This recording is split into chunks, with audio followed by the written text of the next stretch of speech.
Well, hello, and welcome again to the 2012fat.com.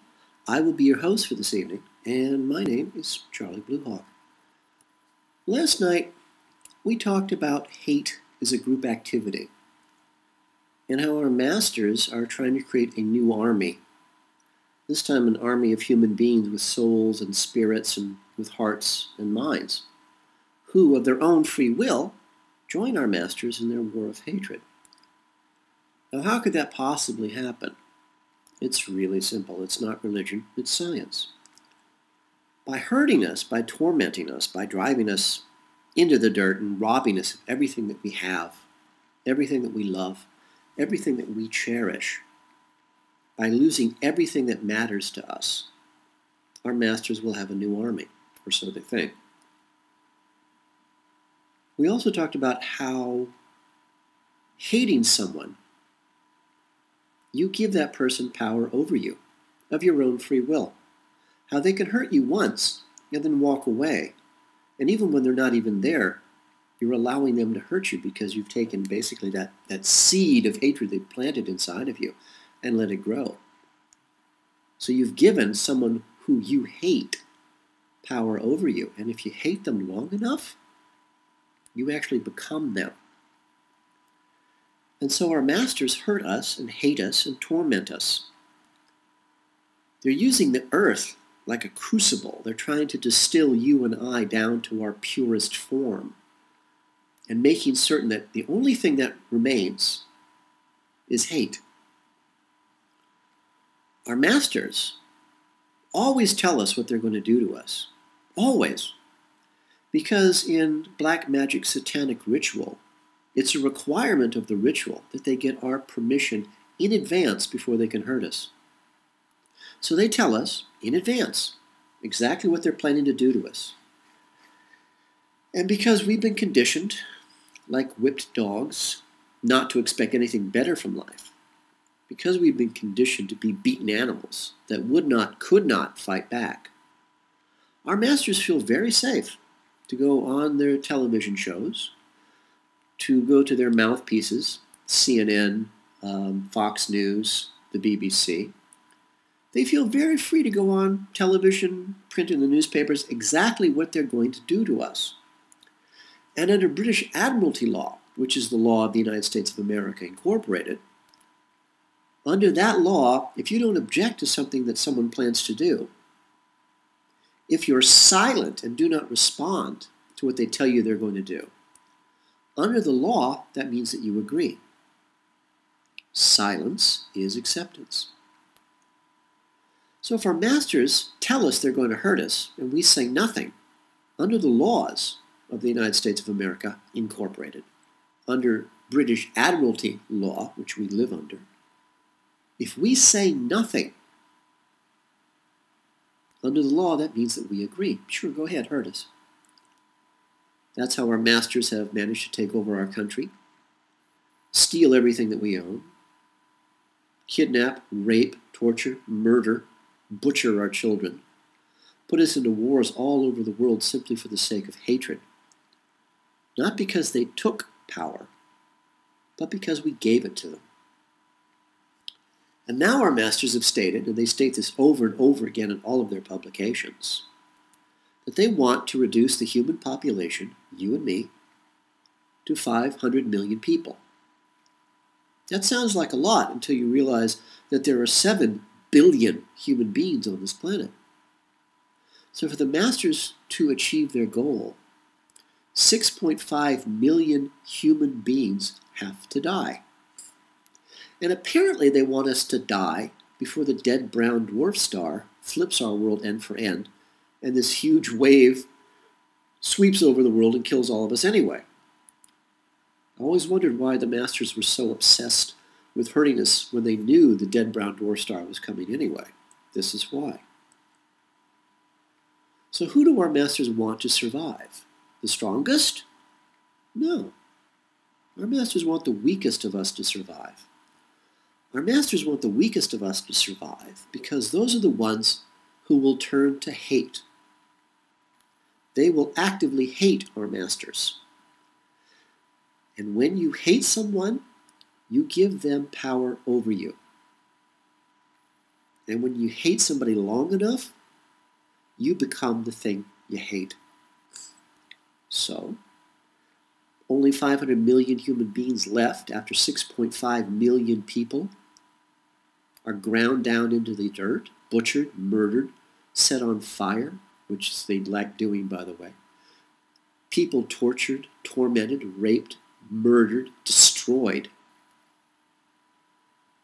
Those who survive will be the weakest of us, the ones who have the strongest urge to hate in them, which makes them the weakest because they gave in to hate. Our masters will have a new army. It'll be those who hate. Those who hate will survive. And so tonight, I thought we might chat about my mother, the reptile.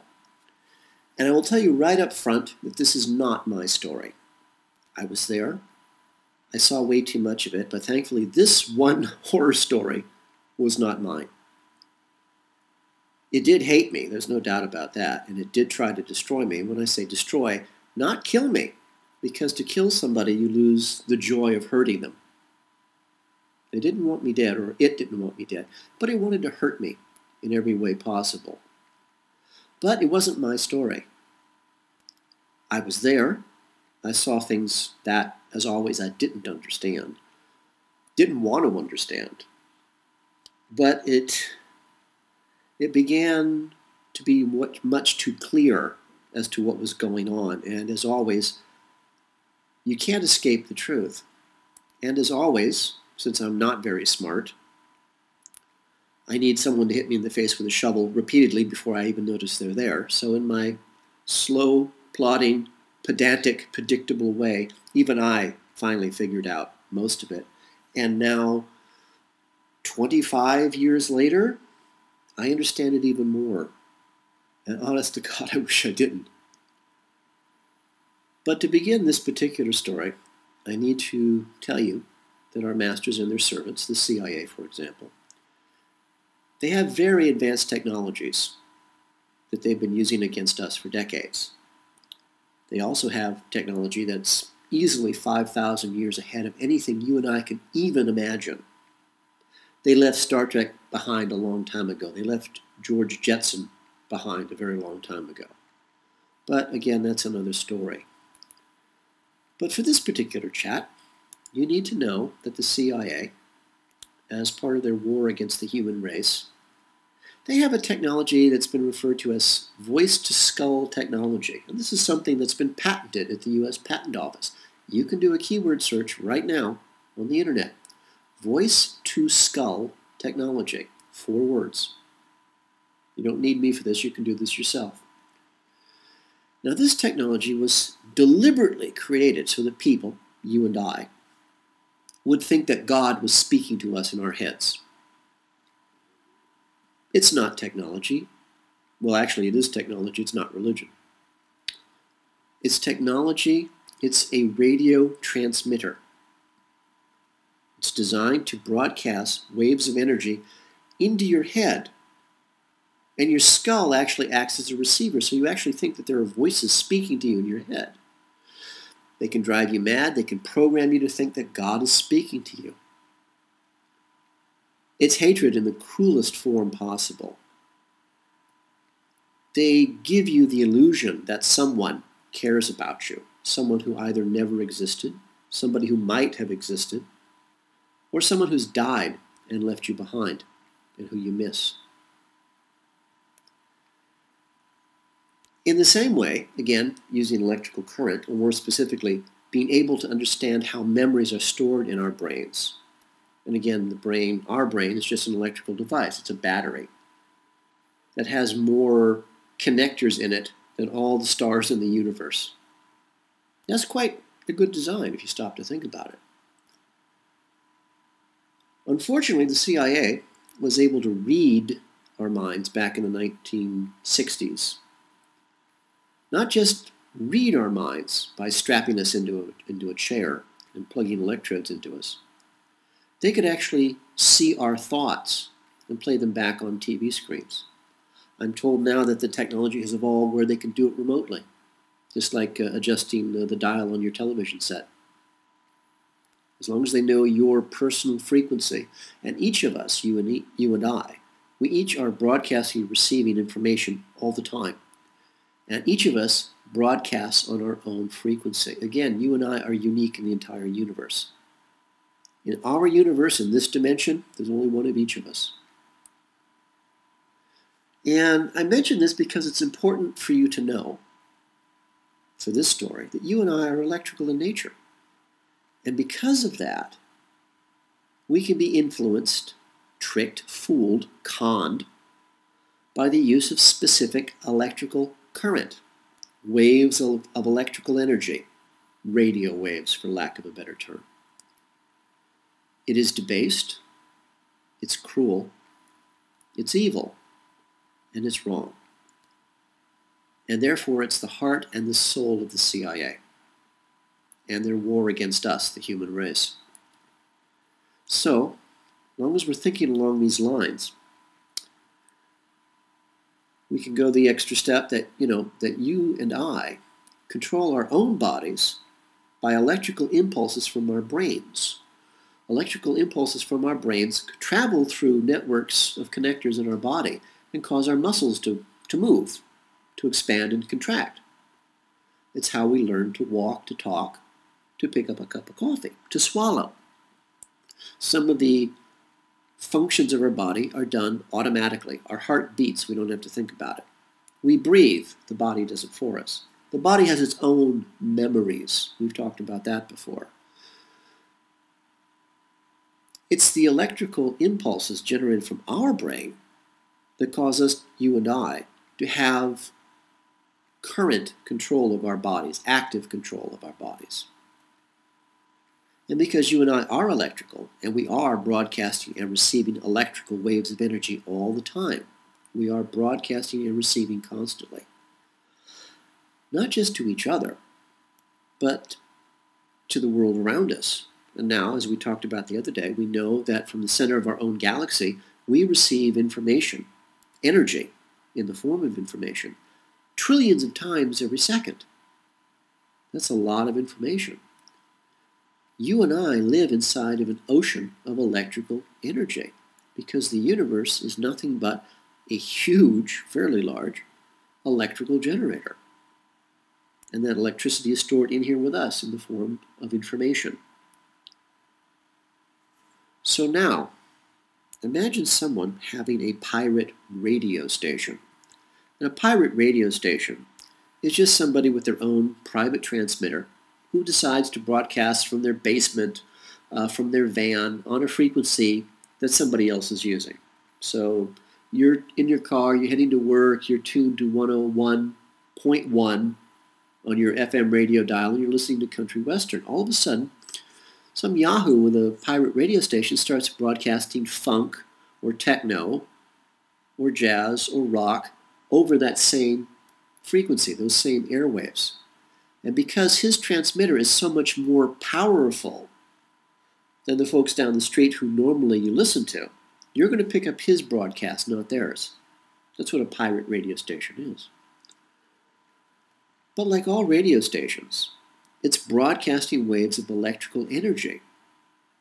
Waves, radio waves. And those radio waves are so strong that they take over, they interfere with the radio station you're used to listening to. So let's say that our masters, for example, have the radio frequency of your body. They could use that private radio station, that pirate radio station, to broadcast waves of energy, radio waves, to talk to you inside of your own head. And your skull is actually acting as the receiver. If they have that technology, they can tell you stories, they can lie to you, they can hurt you very deliberately. They can set you up. Now, let's say that they have the knowledge, the science, the magic, to know how the electrical impulses through your body run. They've mapped how the electrical currents flow through the network of neurons in your body that in turn control the muscles of your body. Could they take control of your physical body just by broadcasting the correct radio waves at you? Because those radio waves are tuned to your own body's personal frequency. I knew this woman back in 1984. I forgot how I met her. I was living in the desert of Southern California at the time while she was in New York. And we got to talking on the phone, which was, frankly, quite expensive. And, of course, I had to pay for everything. But we got to know each other fairly well. But then one day, she was very excited. She was a very cold, very distant, very brutal woman. So I was, of course, completely accustomed to her because I, as a child, grew up with very cold, very brutal, very cruel women. And from childhood, I equated cruelty from a woman as love. I believed, as a child, the only women I knew were cruel and cold and liked to beat me into unconsciousness and break my bones with their bare hands. They really enjoyed that. So, as a child, I equated cruelty with love. So, I was very comfortable with this woman. So for her to be excited about something was quite astonishing to me. She went on with great glee in her voice to explain to me that something had taken control of her arm and of her hand, and that her hand had started to write words, then phrases, then complete sentences, all by itself. Now this kind of thing is called automatic writing by New Age people, which of course is nonsense. It's misdirection. Nothing is automatic. Everything here in our universe is done by someone or by something, and it's done for a reason. Now this woman went on, and literally with ecstasy in her voice, she was now telling me, and this was over a period of several days, this developed very, very quickly. She was now telling me, with religious frenzy in her voice, the joy of a very small child on Christmas morning opening and getting the exact present she wanted. She went on to tell me that this was caused by the spirit of her dead mother reaching out from beyond the grave, as they say, reaching out to be reunited with her. And at the time, I really didn't know what to say. I had no idea what was going on. I didn't like the idea, but, what could I do? This woman was so excited about being contacted by her dead mother. I guess her mother died when she was very young. This woman actively allowed her mother to take over her body. And as I say, this grew on a daily basis. And she consciously gave up control of her own body to her mother. And the more control her mother had over her body, the happier this woman became. I still had no idea what was going on, and I really didn't like it. It was just, frankly, to me, another event of my day.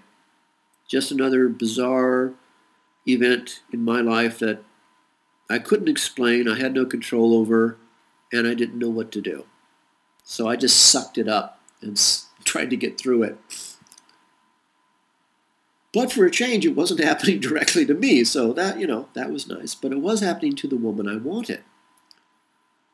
So very, very quickly, this went from her doing automatic writing, quote unquote, to being a walk-in. Again, these are both terms that the New Age movement tries to use to explain our connection with the universe, with God. The truth is, this has nothing to do with the reality of the situation at all. This is all very premeditated and very deliberate. By who? Well, it really depends.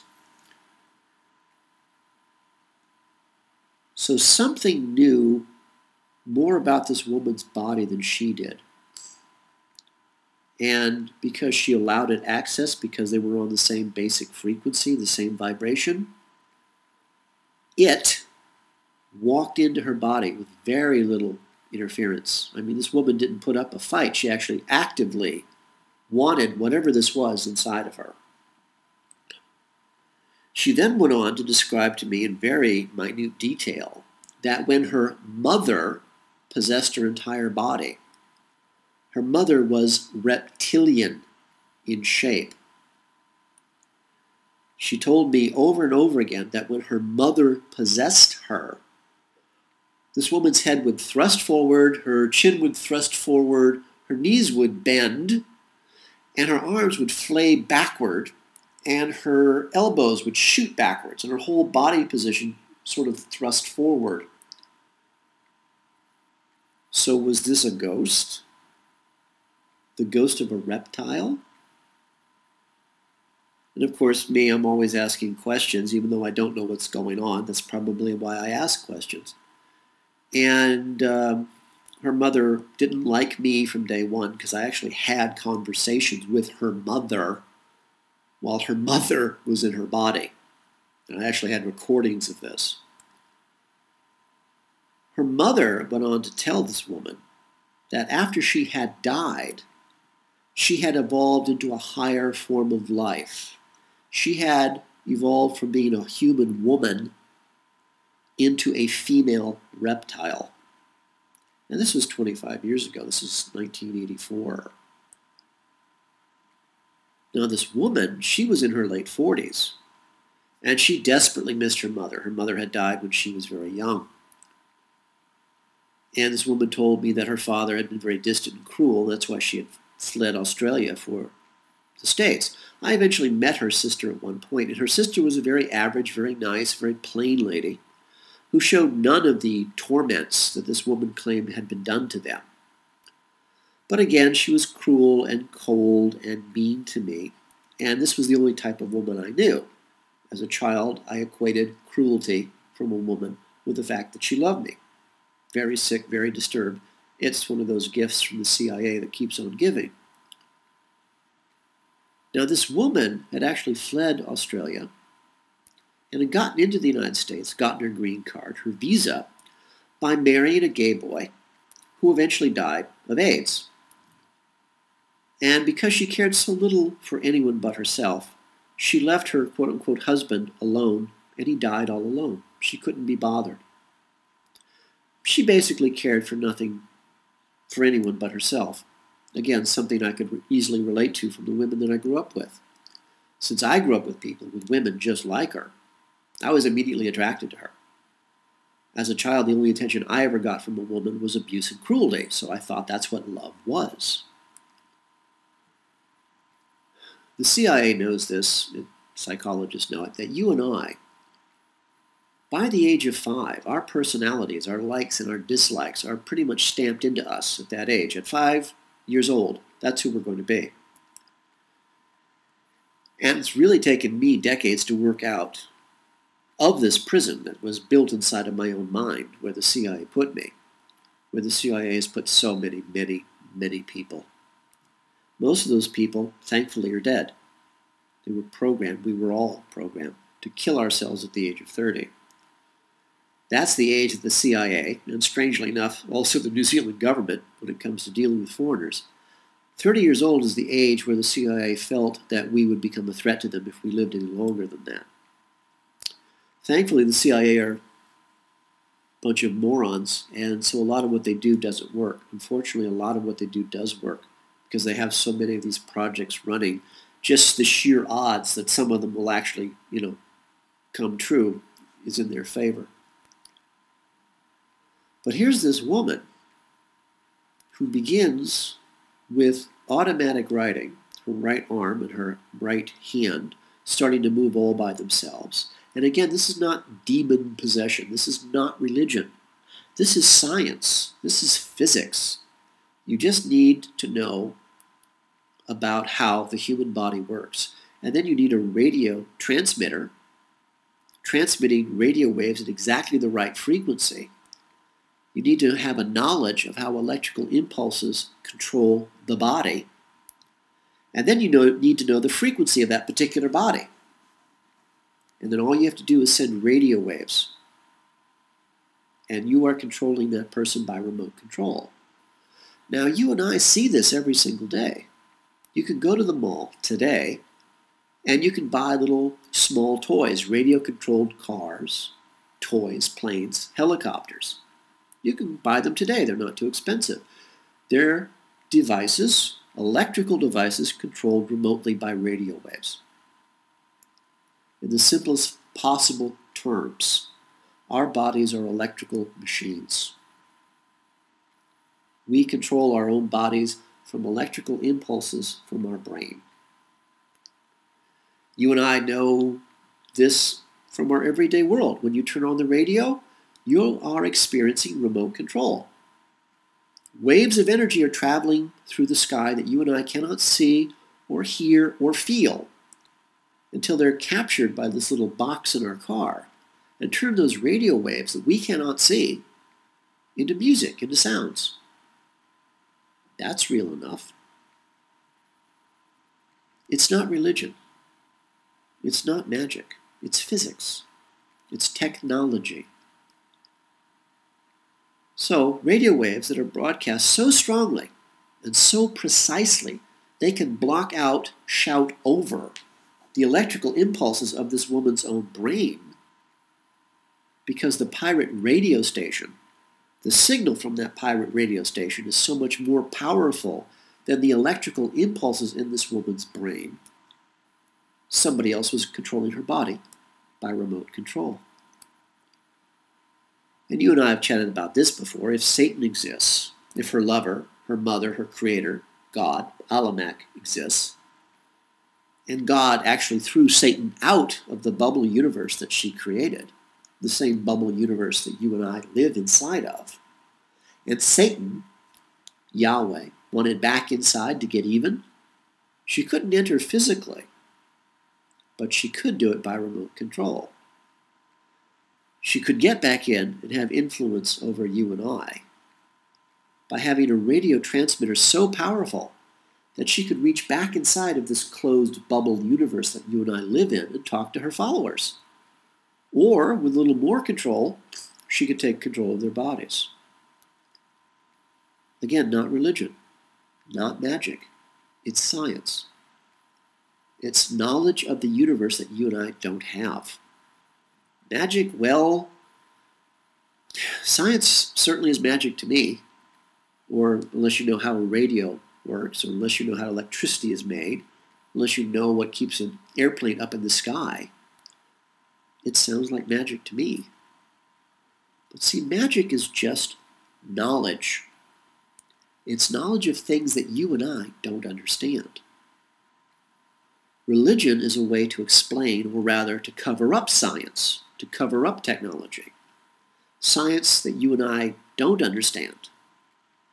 And religion is used to control us with fear of that science, with fear of that technology, things that we don't really understand, but could if someone bothered to explain it to us. So whoever controlled this woman, and who gave up her own free will to allow her body to be controlled, was in the shape of a reptile. More specifically, it was in the shape of a pterodactyl. A pterodactyl is a flying winged dinosaur. There are still reports of pterodactyls living on islands in the Pacific Ocean. A flying winged dinosaur had taken possession of this woman's body.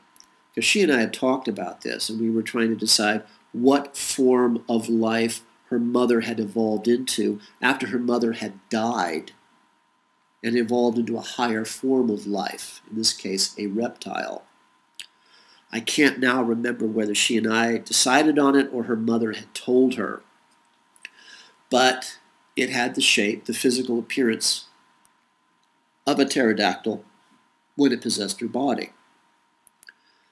More to the point, we got to the point where, or at least I got to the point where it was a cross between a flying dinosaur and a cockroach. And when I spoke to this individual, the mother, through the woman's body, she talked about stories about how the reptiles had always been here, they had great cities, how Hyperborea was actually a reptilian city, a reptilian culture, and that they had always been here.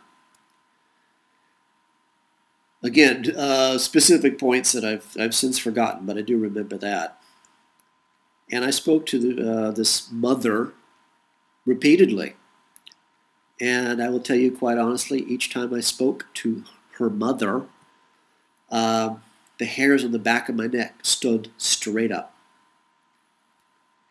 And if you want to know what that feels like, go to a website by the name of a fellow by the name of David John Oates has a website. I believe it's called reversespeech.com. Reversespeech, one word, .com. You can find the link at the Jeff Rense website, rense.com, R-E-N-S-E.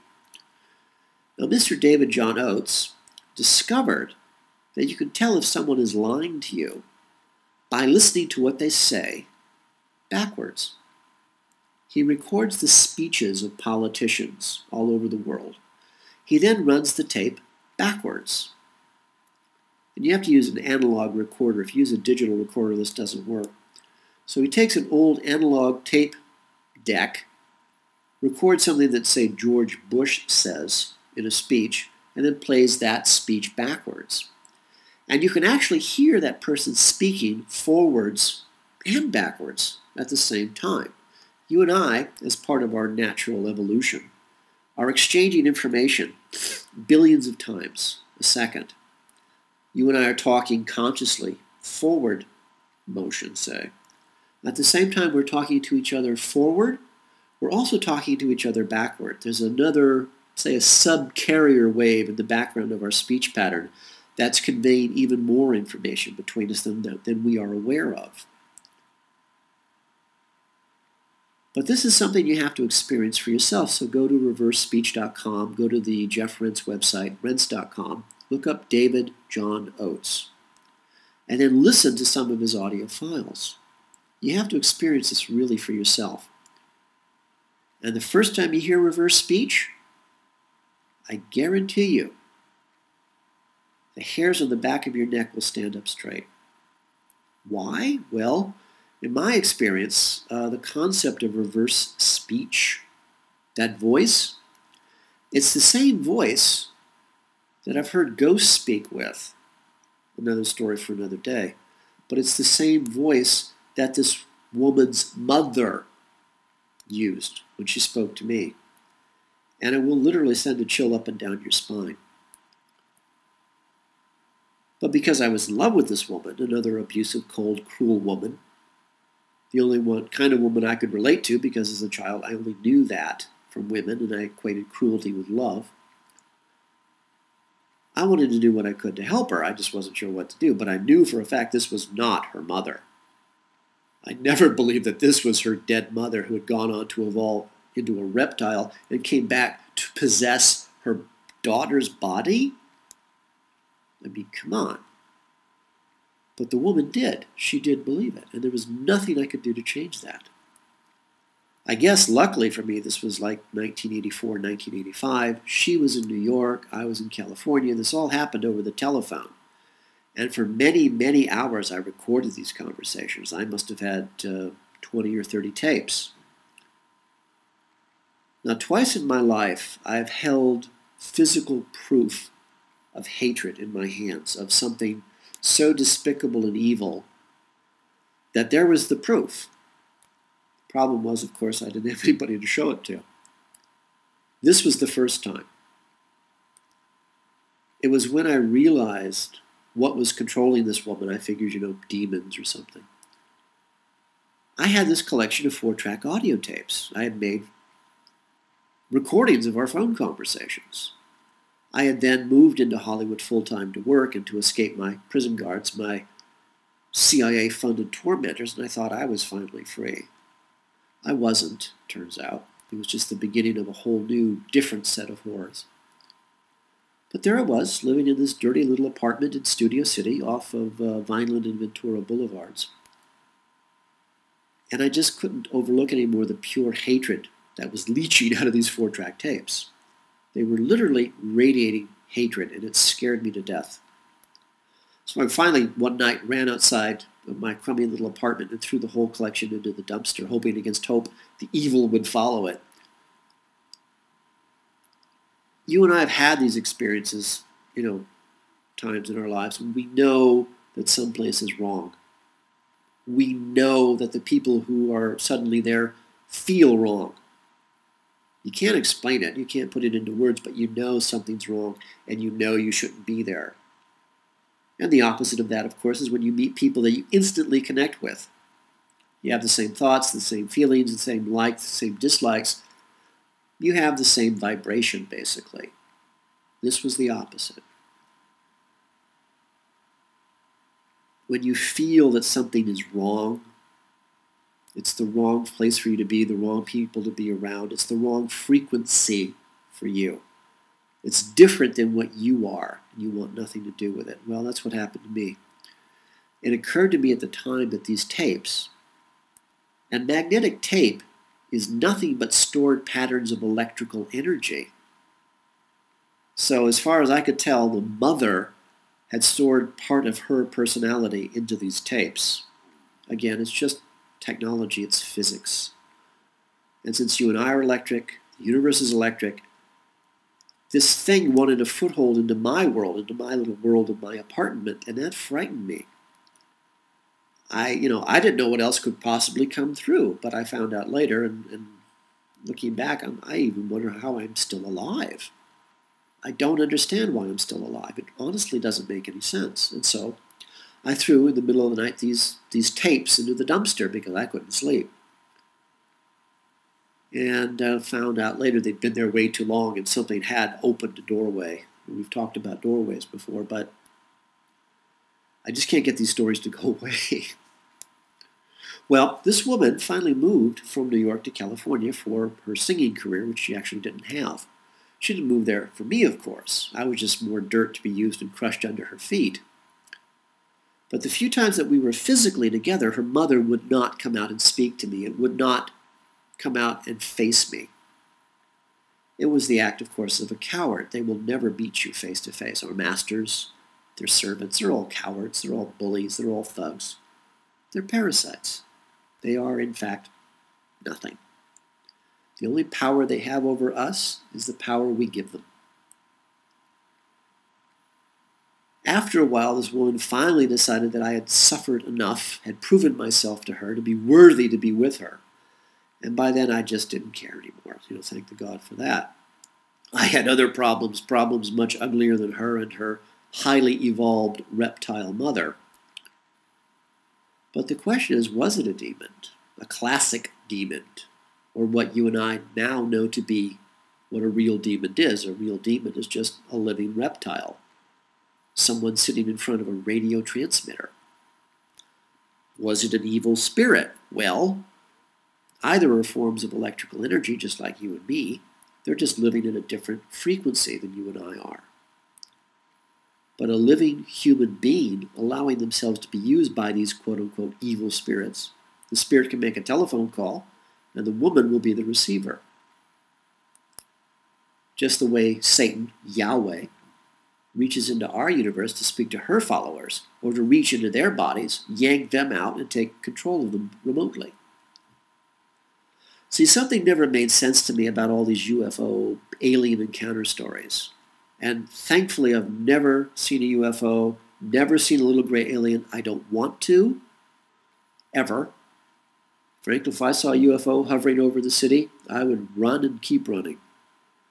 But I've heard so many times the same story over and over and over again that I have to begin to wonder. People have encountered these little gray aliens who you and I know are nothing but reptiles wearing Halloween masks, so we don't automatically recognize them from our own history as reptiles, as the portrayal of demons that religion tells us they are. But these little gray aliens have been frightened away by prayer. So I'm trying to figure out how little gray aliens, supposedly from another world, could be frightened by human beings praying to their own God for help. Why would a technologically advanced, superior race of beings, why would they be frightened by a bunch of primitive savages, you and me, praying to our pagan gods? But they are. There are numerous stories of human beings when confronted by little gray aliens, reptiles in Halloween masks, of praying to their gods. And then these little gray aliens turn and run away in terror. How is that possible? So what if what we're encountering here, what if it's not religion? What if it's history? What if it's not religion? What if it's physics and technology? What if it's not close encounters of a third kind? But what if it's love? What if you and I are in a war for our souls, not for our own sake, but because two girlfriends, two lovers are having a quarrel? And it's science, technology, reached into our universe from outside, from the nothing, from hell, reaching into our universe to hurt us, to hate us, to use us, just because Yahweh, the devil, wants to get even with her girlfriend, her lover, God. What if prayer, the thought made manifest, let's say, the electrical currents that make up who you and I are, what if this thought can reach out to our mother, our God, our central processing unit, the mainframe that controls this holographic 3D universe that you and I live in? What if we can, with quote-unquote prayer, call into our physical presence a different kind of electrical energy, a different vibration that will drive the evil spirits, the little gray aliens, the reptiles wearing Halloween masks, away from us in fear and in terror, because they're cowards, and that's what cowards do when you confront them with something bigger than they are. They run away screaming. But it's not religion. It's not magic. But it's an understanding of the universe around us. And I honestly think, if I may, I honestly think it starts with the simplest thing you and I can imagine. Knowing who we are, ourselves. Not the group, not the nation, not the race.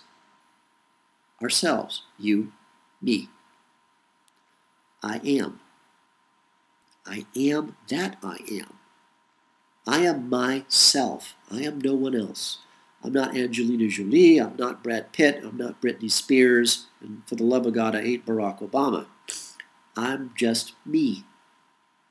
And I need to understand that first before I can understand anything else. And I wonder sometimes, because if this woman had known who she really was, when she had given up her body to be possessed by the spirit of her dead mother, what mother would possess her own daughter's body? Maybe this never would have happened, but the truth is, she was herself. She hated people, she hurt people, she enjoyed it. And so the fact that something evil entered into her and came into her of her own free will, she made that choice. That's free will. So that's why I strongly suggest to you, never hate anybody. And it's not religion, it's physics. It's called quantum entanglement, and you can look it up for yourself. Frankly, now's a real good time to make friends with the reference librarians at the biggest library you can find in town. Quantum entanglement. Just ask, hi, can you help me? I'm trying to look up something called quantum entanglement. And as I know reference librarians really well, they'll be fascinated. You'll have a friend for life. But it really is up to you. It's your decision. May you live as long as you wish. May you love as long as you live. For the 2012fad.com, this is Charlie Bluehawk.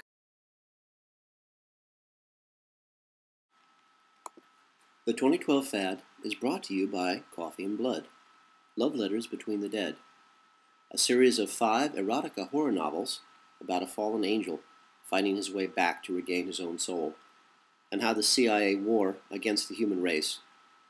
Their black magic captures and traps him in the body of a mind-controlled slave designed to hunt down and to kill their god, their Satan.